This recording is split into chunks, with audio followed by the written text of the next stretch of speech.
বিগত স্বৈরাচারী শেখ হাসিনা সরকার বাংলাদেশ থেকে কোটি কোটি টাকা বিদেশে পাচার করেছে, লুটপাট করেছে, বিরোধী রাজনৈতিক নেতা কর্মীদের গুম খুন করেছে এবং শাপলা গণহত্যা করেছে, পিলখানা হত্যাকাণ্ড ঘটিয়েছে এবং জুলাই মাসে সাধারণ ছাত্রদেরকে হত্যা করেছিল। সেটার বিচার আমরা চেয়েছিলাম। আমরা এমন একটা দেশ এবং সরকার চেয়েছিলাম যাতে বাংলাদেশে কথা বলার অধিকার থাকে, মত প্রকাশের অধিকার থাকে।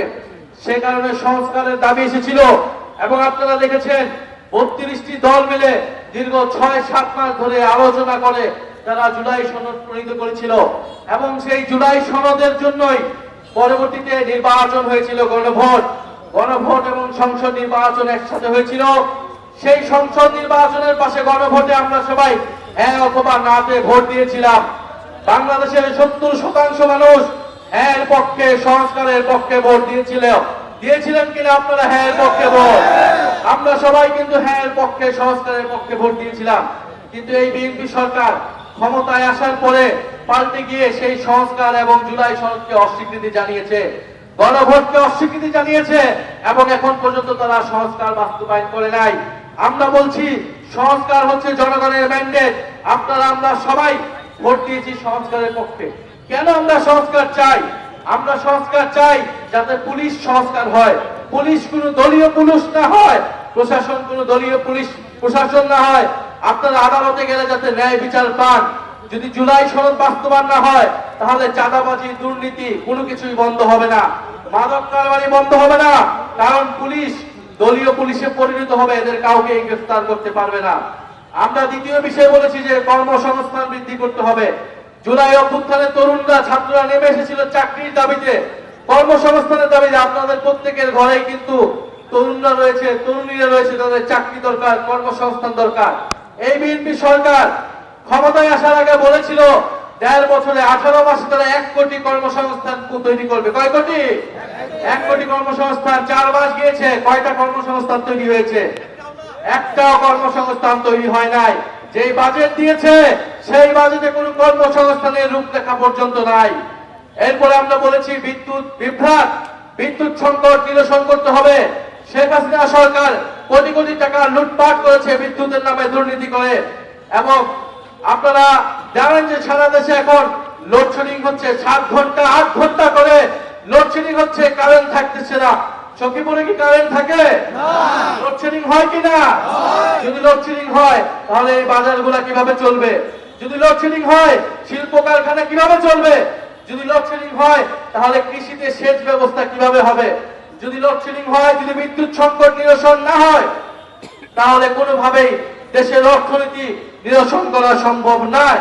ফলে আমরা দাবি জানাচ্ছি দ্রুত সময়ের মধ্যেই বিদ্যুৎ সংকট নিরসন করতে হবে, অবৈধ চুক্তি বাতিল করতে হবে এবং দুর্নীতি, লুটপাট বন্ধ করতে হবে। আমরা আরো দাবি জানিয়েছি যে দ্রব্যমূল্যের ঊর্ধ্বগতি নিয়ন্ত্রণ করতে হবে। নিত্য প্রয়োজনীয় চাল, ডাল, তেল, গ্যাস, চিনি এই সব কিছুর দাম কমাতে হবে। সিলিন্ডার গ্যাসের দাম হয়েছে কয়েক গুণ, বিদ্যুতের দাম 17% বৃদ্ধি করেছে এই সরকার আসার পরে। আন্তর্জাতিক যুদ্ধে ইরান আমেরিকা যুদ্ধের দোহাই দিয়েছে, সেই যুদ্ধ কিন্তু এখন শেষের পথে এবং আন্তর্জাতিক বাজারে কিন্তু তেলের দাম কমিয়ে দিয়েছে। কিন্তু বাংলাদেশে এখনো জ্বালানির দাম কমে নাই। কমেছে?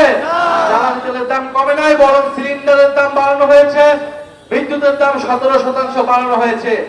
আমরা এছাড়া আরো বলেছি সীমান্তে আমাদের ভাই বোনদেরকে হত্যা করা হচ্ছে, ভারতীয় নাগরিকদেরকে পুশিং করা হচ্ছে বাংলাদেশে অবৈধ বাংলাদেশি বলে। এবং আমাদের স্বরাষ্ট্রমন্ত্রী, আমাদের যারা সরকারের দায়িত্বে রয়েছে তারা এই সীমান্ত হত্যাকে অস্বীকার করছে। তারা পুশিং বন্ধে কোনো কার্যকর উদ্যোগ গ্রহণ করতে পারছে না। আমরা বলবো রোহিঙ্গাদেরকে এরকম বাংলাদেশে প্রবেশ করিয়ে বাংলাদেশের উপর একটা বোঝা চাপিয়ে দেওয়া হয়েছে। এখন পশ্চিমবঙ্গ থেকে, আসাম থেকে বাংলাদেশে আবারও অবৈধ বাংলাদেশি বলে ভারতীয় নাগরিকদেরকে প্রবেশ দিয়ে বাংলাদেশিদের উপর আরেকটা বোঝা চাপানোর পায়তারা বন্ধ করতে হবে। সরকারকে দৃঢ়ভাবে ভারতের সাথে কথা বলতে হবে এবং এই অবৈধ পুশিং বন্ধ করতে হবে। প্রিয় সখীপুরবাসী, আপনারা জানেন গতকাল সাভারে আমাদের যে কর্মসূচি ছিল, শান্তিপূর্ণ কর্মসূচিতে ককটেল ফাটিয়ে বোমা ফাটিয়ে তারা মনে করেছিল আমাদের পদযাত্রা বন্ধ করবে, আমাদের পদযাত্রায় জনজোয়ার বন্ধ করবে, কিন্তু তারা সখীপুরবাসী প্রমাণ করে দিয়েছে এই সকল ষড়যন্ত্র পরিকল্পনা ব্যর্থ করে দিয়েছে আজকের এই সখীপুর পদযাত্রা পথসভা। ফলে সখীপুরবাসীকে আমরা কৃতজ্ঞতা জানাই। আমরা আপনাদের প্রতি আহ্বান থাকবো, বাংলাদেশের ছাত্ররা, বাংলাদেশের তরুণরা 2024 সালে জীবন দিয়েছে, রক্ত দিয়েছে কেন? একটা নতুন বাংলাদেশের জন্য, দেশের পরিবর্তনের জন্য। যদি দেশের পরিবর্তন না হয়, যদি মাদক কারবারিরা থেকে যায়, যদি এই সকল দোকানপাট থেকে লুটপাট হয়, দুর্নীতি হয়, চাঁদাবাজি হয়, তাহলে এই সকল রক্তত্যাগ, আত্মত্যাগের কোনো মূল্য কি থাকবে? কোনো মূল্য থাকবে না। আমরা পরিবর্তনের জন্য জীবন দিয়েছি, রক্ত দিয়েছি। এক দলকে ক্ষমতা থেকে সরিয়ে আরেক দলের লুটপাটের জন্য বাংলাদেশের ছাত্র জনতা রক্ত দেয় নাই। আপনারা ভয় পাবেন না। বিগত সময়ে একটা দলের শাসন ছিল, আর কোন দল কথা বলতে পারতো না। কথা বললে জেলে নিয়ে যাওয়া হতো, গুম করা হতো, হয়রানি করা হতো। আমরা দেখছি বাংলাদেশকে আবারও সেবার একদলীয় শাসনের দিকে নিয়ে যাওয়ার চেষ্টা করা হচ্ছে। এক ক্ষমতাসীন দল, সরকারি দল, শুধু তারাই কথা বলবে, অন্য দলকে কথা বলতে দেওয়া হবে না। সংসদে আমাদেরকে কথা বলতে দেওয়া হয় না। আমরা জনসভায় কথা বলতে গেলে ককটেল ফুটানো হয়, বোমা বানানো হয়। এই একদলীয় শাসন যদি আবার শুরু করার কথা কেউ ভাবে, আওয়ামী লীগের পরিণতির কথা আপনারা ভাববেন। আওয়ামী লীগ 16 বছর একদলীয় শাসন করে দিল্লিতে হেলিকপ্টার নিয়ে পালাতে হয়েছিল।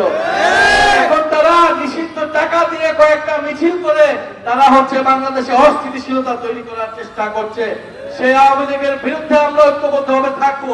তবে সখীপুরবাসী, আপনারা জানেন 5ই আগস্টের পরে আমরা ন্যায় বিচার চেয়েছিলাম, কিন্তু মামলা বাণিজ্য হয়েছে কিনা?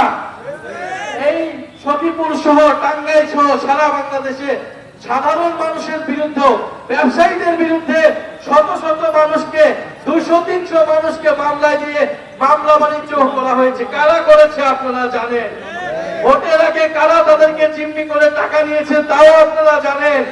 ফলে আমরা বলবো, আপনারা ন্যায় বিচার করেন, আওয়ামী লীগের দলগত বিচার করেন, কিন্তু নিরীহ মানুষকে, নিরীহ ব্যবসায়ীদেরকে আপনারা মামলা বাণিজ্য করে লুটপাট করবেন, তাদের থেকে টাকা আদায় করবেন, এটা হতে দেওয়া যাবে না। সখীপুরবাসী, আপনাদের প্রতি আহ্বান থাকবে, আমাদের জাতীয় নাগরিক পার্টি এনসিপি সখীপুরে সক্রিয় আছে। আমাদের এখানকার উপজেলা আহ্বায়ক আছে, আমাদের এখানকার পৌরসভার মেয়র প্রার্থী আছে। আপনারা তাদের নেতৃত্বে সখীপুরবাসীর লুটপাট, দুর্নীতি, চাঁদাবাজি, মাদকের বিরুদ্ধে আমরা ঐক্যবদ্ধ থাকবো। পাশাপাশি জুলাই সনদের জন্য আপনারা কথা বলবেন, সংস্কারের জন্য কথা বলবেন। এখানে অনেক পুলিশ ভাইয়েরা আছেন, আমরা চাই এই পুলিশ জনগণের জন্য কাজ করবে। আপনারা যদি থানায় যান, তাহলে যাতে আপনারা থানা থেকে সেই সেবাটা পান। আপনারা যদি ইউরো অফিসে যান, সেখানে যাতে আপনাকে ঘুষ দিতে না হয়। ফলে সেটার জন্য প্রয়োজন সংস্কার। যদি সংস্কার না হয়, জুলাই সনদ বাস্তবায়ন না হয়, তাহলে কিন্তু দুর্নীতি বন্ধ হবে না, বৈষম্য দূর হবে না, মামলাবাজি, চাঁদাবাজি, সন্ত্রাসী বন্ধ হবে না। আমরা কোন সন্ত্রাসীদেরকে এই সখীপুরে ঠাঁই দিব না। সখীপুরবাসী, এই সরকার জনগণের সাথে গাদ্দারি করছে, তারা সংস্কার বাস্তবায়ন করছে না, তারা বিরোধী মতকে মাঠে কথা বলে দেওয়ার, কথা বলতে দিতে চাচ্ছে না, তারা মাঠের জায়গা সংকুচিত করছে। আপনারা যারা এখানে আছেন, আপনারা ঐক্যবদ্ধ ভাবে থাকবেন। যত বাধা বিপত্তি, রোদ বৃষ্টি ঝড় আসুক না কেন, আমাদের ভাইয়েরা জীবন দিয়েছিল, রক্ত দিয়েছিল, ইনশাআল্লাহ আমরা আপনাদের মাঠে থাকবো, আপনাদের পক্ষে। দেশের সার্বভৌমত্ব, দেশের সীমান্ত সুরক্ষায় এবং দেশকে সন্ত্রাস, মাদক, চাঁদাবাজ মুক্ত করতে ইনশাআল্লাহ আমরা ঐক্যবদ্ধ ভাবে লড়াই করে যাব। সখীপুরবাসী কি প্রস্তুত থাকবে?